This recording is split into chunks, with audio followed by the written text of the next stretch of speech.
Hi hello friends, എല്ലാ കൂട്ടുകാർക്കും നമ്മുടെ നാളത്തെ എപ്പിസോഡിലേക്ക് സ്വാഗതം. അപ്പോൾ ഇന്നത്തെ പ്രൊമോയിൽ കാണിച്ചത് അങ്ങനെ ശ്രുതി ആരോടും പറയാണ്ട് നമ്മുടെ തിരിച്ച് വീട്ടിലേക്ക് വന്നിരിക്കട്ടോ. പിറന്നാളായതുകൊണ്ട് വന്നിരിക്കണം എന്നുള്ളതല്ല, വേറെ ഒന്നും ഉദ്ദേശിച്ചിട്ടില്ല കേട്ടോ. പക്ഷെ അശ്വിൻ്റെ വിചാരം ശ്രുതി ആർത്തും പറയാതെ അശ്വിനെ ധിക്കരിച്ച് വീട്ടിൽ നിൽക്കാൻ പോയെന്നാണ് അശ്വിൻ്റെ വിചാരം കേട്ടോ. അങ്ങനെ ശ്രുതിയുടെ വീട്ടിലേക്ക് ദേഷ്യത്തോടു കൂടി തന്നെ അശ്വിൻ വരുമ്പോൾ ശ്രുതി ഭഗവതിക്ക് മാല ചാത്തിക്കൊണ്ടിരിക്കുകയായിരിക്കും. അപ്പോൾ ശ്രുതിയുടെ അടുത്ത് അശ്വിൻ ചോദിക്കേണ്ടത്, ശ്രുതി നിനക്ക് എന്തൊരു ധൈര്യമാണ് എന്നോട് പറയാതെ നീ ഇവിടെ വന്നിരിക്കോ, നിനക്കെന്തൊരു ധൈര്യമുണ്ട്, വാട്ട് ദി ഹെൽ എന്നൊക്കെ പറഞ്ഞ് വഴക്ക് പറയണം. ശ്രുതി അശ്വിന്റെ മുഖത്ത് നോക്കാതെ ഇങ്ങനെ പ്രാർത്ഥിച്ചുകൊണ്ടിരിക്കുകയായിരിക്കും കേട്ടോ. ഞാൻ ഇത്രയൊക്കെ പറഞ്ഞിട്ടും നീ എൻ്റെ മുഖത്ത് പോലും നോക്കുന്നില്ല. ശ്രുതി, ഞാൻ നിന്റെ പല വട്ടം പറഞ്ഞിട്ടുണ്ട്, ഞാൻ സംസാരിക്കുന്ന സമയത്ത് എൻ്റെ മുഖത്ത് നോക്കണമെന്ന്. നോക്കൂ ശ്രുതി എന്ന് പറഞ്ഞിട്ട് ശ്രുതിനെ പിടിച്ച് തിരിക്കുമ്പോഴാണ് അശ്വിൻ കാണുന്നത് ശ്രുതി ഇങ്ങനെ ഭഗവതിക്ക് മാല ചാർത്തിക്കൊണ്ടിരിച്ച് പ്രാർത്ഥിക്കുകയാണെന്ന്. സോറി, നീ പ്രാർത്ഥിക്കണമെന്ന് ഞാൻ അറിഞ്ഞില്ല എന്ന് പറയണം. അപ്പോഴേക്കും നമ്മുടെ അമ്മായി വരുന്നുണ്ട്. ആഹാ കൊള്ളാലോ, അശ്വിനോട് പറയാണ്ടാണ് ഇവൻ വന്നേലേ. ഇവള് വന്നപ്പോൾ തന്നെ ഞാൻ അപ്പം ചോദിച്ചായിരുന്നു അവിടെ നിന്ന് കുഴപ്പം ഉണ്ടാക്കിയിട്ടാണോ വന്നേന്ന്. ഇവളില്ലാന്ന് പറഞ്ഞു, പക്ഷെ എനിക്ക് ഇവിടെ വലിയ വിശ്വാസമൊന്നും ഇല്ല. മോനോട് പറയാതാണ് ഇവള് വന്നേലേ. പിന്നെ എന്ത് ചെയ്യാൻ പറ്റും മോനെ, ഇവളുടെ പിറന്നാളിന് ഇവളെപ്പോഴും സ്വീറ്റ്സ് എൻ്റെ കൈ കൊണ്ടേ ആദ്യം കഴിക്കുള്ളൂ. അതാണ് അവൾ രാവിലെ തന്നെ ഇങ്ങോട്ട് വന്നത്. അപ്പോഴേക്കും ശ്രുതിയെടുത്ത് അശ്വിൻ ചോദിക്കണ്ടേ, എന്താ ശ്രുതിയുടെ പിറന്നാളാണോ എന്ന്? ആഹാ അത് കൊള്ളാം, സ്വന്തം ഭാര്യയുടെ പിറന്നാൾ പോലും നിനക്കറിയില്ലേ അശ്വിൻ മോനെ എന്ന് ചോദിക്കുകയാണ്.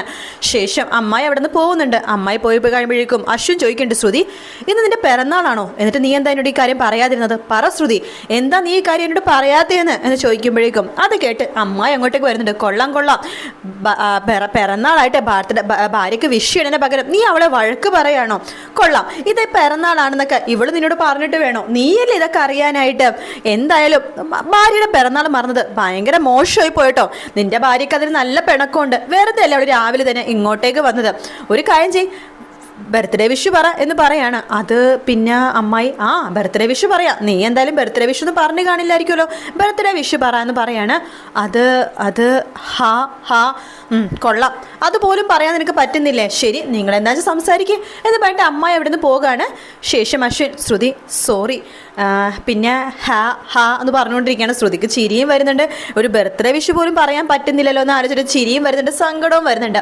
ശേഷമാണെന്നുണ്ടെങ്കിൽ അമ്മായി എടുത്ത് പറയുന്നുണ്ട്, ശ്രുതി അതെ അമ്മായിക്കൊരു കാര്യം അറിയാവോ? എന്താ? ഈ അശ്വിൻ സാറേ ഇതുവരെ ജീവിതത്തിൽ ആരോടും ബർത്ത്ഡേ വിഷ് ചെയ്തിട്ടില്ല.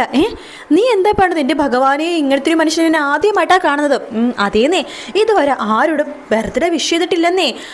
അത് നിനക്കെങ്ങനെ അറിയാം? എൻ്റെ അടുത്ത് ലാവണ്യ മേഡം പറഞ്ഞു, അതുകൊണ്ട് ബർത്ത്ഡേ വിഷയാണെന്നോ അറിയില്ല എന്ന് പറയണം. അത് കൊള്ളാം, ഇന്ന് ബർത്ത്ഡേ വിഷയാതെ നിന്റെ അശ്വിൻ മോനെ ഞാനിവിടെ നിന്ന് വിടത്തില്ല എന്ന് അമ്മായി പറയണം. ശേഷം അമ്മായി പറഞ്ഞു, അശ്വിൻ മോനെ ഭക്ഷണം കഴിച്ചിട്ടല്ലേ പോവുള്ളൂ? ഇല്ല അമ്മായി, എനിക്ക് പോകണം. അപ്പോഴേക്കൊരു ചട്ട കൊടുത്തോണ്ട് വരുവാട്ടോ അമ്മായി. ഭക്ഷണം കഴിച്ചിട്ടല്ലേ പോകുള്ളൂ? അമ്മായി ശരി, ഭക്ഷണം കഴിച്ചിട്ടേ പോകുള്ളൂ. ഇന്നേ ഭൂരിയാണ് ഇവിടെ, ഇവൾക്ക് ഭൂരി ഭയങ്കര ഇഷ്ടമാണല്ലോ, അതുകൊണ്ട് ഭൂരി മസാലയാണ് ഉണ്ടാക്കിയിരിക്കണത്, മോനിരിക്കെ കഴിക്കാം എന്ന് പറയാണ്. ശരി എന്ന് പറഞ്ഞിട്ട് അശ്വിൻ കൈ കഴുകാൻ വേണ്ടി പോകുന്നുണ്ട്. കൈ കഴുകാൻ പോകുമ്പോഴാണെങ്കിലോ കൈ കഴുകാൻ അവിടുത്തെ ഒരു ഗ്ലാസ് വെച്ചിട്ട്, അതായത് മിറർ ഉണ്ട് കേട്ടോ, ആ മിറർ വരെ പൊട്ടിയിരിക്കുക കേട്ടോ. അശ്വിൻ മിറർ വരെ പൊട്ടിയിരിക്കുന്നു എന്നൊക്കെ ഇങ്ങനെ ആലോചിച്ചുകൊണ്ടിരിക്കുന്ന സമയത്ത് അടുക്കളയിൽ നിന്ന് ഒരു സൗണ്ട് കേൾക്കണം. അമ്മായിയുടെയും ശ്രുതിയുടെ സൗണ്ട് ആട്ടോ. അമ്മായി ശ്രുതി അടുത്ത് പറയുന്നുണ്ട്, ശ്രുതി നീ ഒന്ന് അനങ്ങാതിരിക്കും, ഞാൻ നിന്നെ നന്നായിട്ടൊന്ന് ഒഴിഞ്ഞിടട്ടെ എന്ന് പറയണം. എൻ്റെ അമ്മ ഒഴിഞ്ഞിട്ട് എൻ്റെ തല കറങ്ങുന്നു എന്ന് പറയാണ്. മിണ്ടാതിരിക്കും പെണ്ണെ എന്ന് പറഞ്ഞിട്ട് ഒഴിഞ്ഞിടുവാണ്. ശേഷം ശ്രുതിക്ക് വീട്ടിലെല്ലാവർക്കും കൊടുക്കാനായിട്ട് കുറേ ലഡുവൊക്കെ പൊതിഞ്ഞ് അമ്മായി ബാഗിലേക്ക് വെക്കുക കേട്ടോ. ആ ബാഗിലേക്ക് വെക്കുമ്പോൾ തന്നെ അതിൻ്റെ കനം കാരണമാണോ അതോ ശ്രുതിയുടെ ബാഗ് ഒരു പഴഞ്ചൻ ബാഗ് ആയതുകൊണ്ടാണോന്ന് അറിയില്ല, ബാഗ് പൊട്ടിപ്പോകുന്നുണ്ട്. അതായത് അതിൻ്റെ നൂല് വിട്ടിട്ട് പൊട്ടിപ്പോവാണ്. ശ്രുതി പറയുന്നുണ്ട്, കൊള്ളാം അമ്മായി, എൻ്റെ ബാഗ് പൊട്ടിയെന്ന് പറയുമ്പോൾ അമ്മായി പറഞ്ഞിട്ട്, ശ്രുതി ഈ ബാഗ് എത്ര വർഷമായിട്ട് നീ ഉപയോഗിക്കണത്? ഞാൻ കാണുമ്പോൾ തന്നെ നിന്റെ കയ്യിൽ ഈ ബാഗ് ഉണ്ടല്ലോ, ആ ബാഗ് ഒന്ന് മാറ്റി ശ്രുതി എന്ന് പറയാണ്. അത് കൊള്ളാം, ഇതിപ്പോൾ കീറിയ തുന്നിയ ശരിയാവുന്നതേ ഉള്ളൂ എന്ന് പറയാണ്. അത് കേൾക്കുമ്പോൾ അശ്വിനെ ചിരി വരുന്നുണ്ട് കേട്ടോ.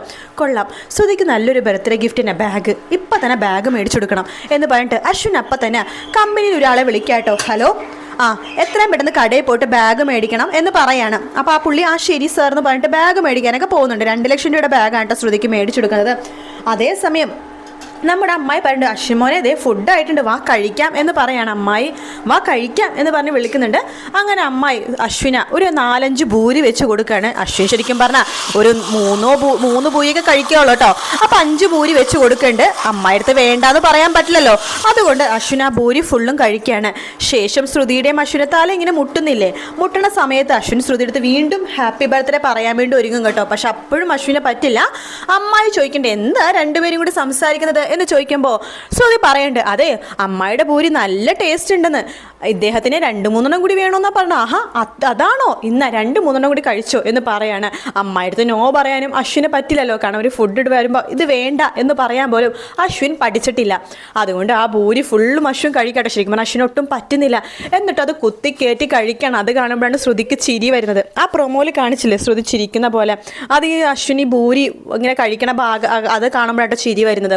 ശേഷം അശ്വിനോട് അമ്മായി ചോദിക്കുന്നുണ്ട്, മോനെ 2 ഭൂരി കൂടി ഇടട്ടെ എന്ന് ചോദിക്കുകയാണ്. അത് പറയുമ്പോഴേക്കും ഇട്ടോ എന്ന് അശ്വിൻ പറയുമ്പോൾ അമ്മയും ചിരിക്കുക കേട്ടോ. എന്താ ചിരിക്കണം നിങ്ങളും ചോദിക്കുമ്പോൾ, നിനക്ക് വയറ് നിറഞ്ഞൊക്കെ എനിക്ക് നന്നായിട്ട് അറിയാം. പക്ഷേ എനിക്ക് വിഷമവും എനിക്ക് വേദനിക്കും. ഞാനെന്ത് വിചാരിക്കുമെന്ന് ആലോചിച്ചിട്ട് ഞാൻ എത്ര ഇട്ടാലും നീ കഴിക്കുന്നുണ്ടല്ലോ അതാലോചിച്ച് ചിരിച്ചതാണ്. ഇനി നീ ബുദ്ധിമുട്ടുണ്ട, കൈ കഴുകിയിട്ട് വാ എന്ന് പറയാണ്. അങ്ങനെ അശ്വിനോട് ഒന്ന് കൈ കഴുകാൻ വേണ്ടി പോകാം കേട്ടോ. അപ്പോഴാണ് ഈ ഗിഫ്റ്റായിട്ട് ഒരാൾ വരുന്നത്.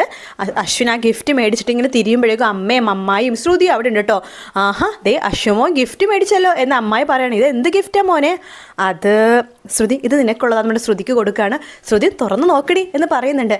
ശ്രുതി അങ്ങനെ അത് തുറന്ന് നോക്കുവാണ്. തുറന്നു നോക്കുമ്പോഴേക്കും അതിലൊരു ബാഗാട്ടോ. അമ്മായി പണ്ട് അടി അമ്പടി നല്ല സൂപ്പർ ബാഗാണല്ലോ, ഈ ബാഗിന് നല്ല വിലയായിട്ടുണ്ടാവുമല്ലോ എന്നൊക്കെ പറയാണ്. ശ്രുതിക്കും ആ ബാഗ് ഭയങ്കര ഇഷ്ടമായിട്ടോ. അപ്പം അമ്മായി പണ്ട് ശ്രുതി ഈ ബാഗ് നീ ഒന്ന് ഇട്ടേ നോക്കട്ടെ എങ്ങനെയുണ്ടെന്ന് എന്ന് പറയുമ്പോൾ ശ്രുതി ആ ബാഗ് ഇടുന്നുണ്ട്. ശേഷം സൂപ്പറായിട്ടുണ്ടെന്നൊക്കെ അമ്മായിയൊക്കെ പറയാണ്. ശേഷം ശ്രുതി ആ ബാഗിൻ്റെ ആ കവറുണ്ടല്ലോ, ആ കവറിൽ നോക്കുമ്പോഴേക്കും ഈ അശ്വിൻ്റെ മാനേജറിൻ്റെ പേരാണ് ആ കവറിൽ എഴുതി വെച്ചിരിക്കുന്നത്. കാരണം അയാൾ കടയിൽ പോയിട്ട് പേരെന്താ ചോദിക്കുമ്പോൾ അയാളുടെ പേര് പറഞ്ഞെന്ന് തോന്നുന്നു. അതുകൊണ്ട് അതിൽ ഗിഫ്റ്റഡ് ബൈ എന്നത് ഗിഫ്റ്റ് ചെയ്യണത് ഇന്ന ആളാണെന്ന് പറഞ്ഞ് എഴുതിയിട്ടുണ്ട് കേട്ടോ. അപ്പോൾ തന്നെ ശ്രുതി പണ്ട് ഈ ഗിഫ്റ്റ് നിങ്ങളുടെ മാനേജർ എനിക്ക് തന്നതാണോ? എന്നാലും നിങ്ങളുടെ മാനേജർ സൂപ്പറായിട്ടുണ്ട്, എൻ്റെ ബർത്ത്ഡേ ആയിട്ട് ഓർത്ത് വെച്ച് എനിക്ക് ഗിഫ്റ്റൊക്കെ തന്നല്ലോ. ശ്രുതി ഇത് ഞാൻ നിനക്ക് എന്താ നിങ്ങളാണോ മേടിച്ചത്? ഞാനാണ് മേടിക്കാൻ പൈസ കൊടുത്തത്. അപ്പോൾ ഗിഫ്റ്റ് സെലക്ട് ചെയ്തതാരാ? അതെൻ്റെ മാനേജറാ. കട പറഞ്ഞു കൊടുത്തത് അപ്പം നിങ്ങളായിരിക്കും അല്ലേ? അല്ല, മാനേജർ പോയതാ. അപ്പോൾ ഗിഫ്റ്റ് പൊതിഞ്ഞതാരാ? അതെൻ്റെ മാനേജറാ. അപ്പോൾ ഇവിടെ എത്തിച്ചതാരാ? അതും മാനേജറാ. അപ്പം നിങ്ങളല്ല, മാനേജറാണ് ഗിഫ്റ്റ് തന്നത്. എന്തായാലും അദ്ദേഹത്തോട് ഞാൻ നന്ദി പറയാം എന്ന് പറഞ്ഞിട്ട് ഫോൺ വിളിച്ചിട്ട് അശ്വിൻ്റെ മാനേജറോട് നന്ദിയൊക്കെ ശ്രുതി പറഞ്ഞിട്ട് അശ്വിനാണെങ്കിൽ ആകെ ദേഷ്യം വരുവാണ്. ശേഷം അവർ ഭക്ഷണമൊക്കെ കഴിച്ചിട്ട് അവിടെ നിന്ന് പുറപ്പെടാണ് തിരിച്ച് അശ്വിൻ്റെ വീട്ടിലേക്ക് കേട്ടോ. അതേസമയം നമ്മുടെ പ്രീതിയാണെങ്കിൽ ശ്രുതിക്ക് ഇഷ്ടപ്പെട്ട പലഹാരങ്ങളൊക്കെ ഉണ്ടാക്കി വെക്കാണ്. ബർത്ത്ഡേ അല്ലേ, ശ്രുതിക്ക് ജിലേബിയും നെയ്യപ്പം ഭയങ്കര ഇഷ്ടമാണല്ലോ. അതുകൊണ്ട് അത് ഉണ്ടാക്കുകയാണ് നമ്മുടെ പ്രീതി.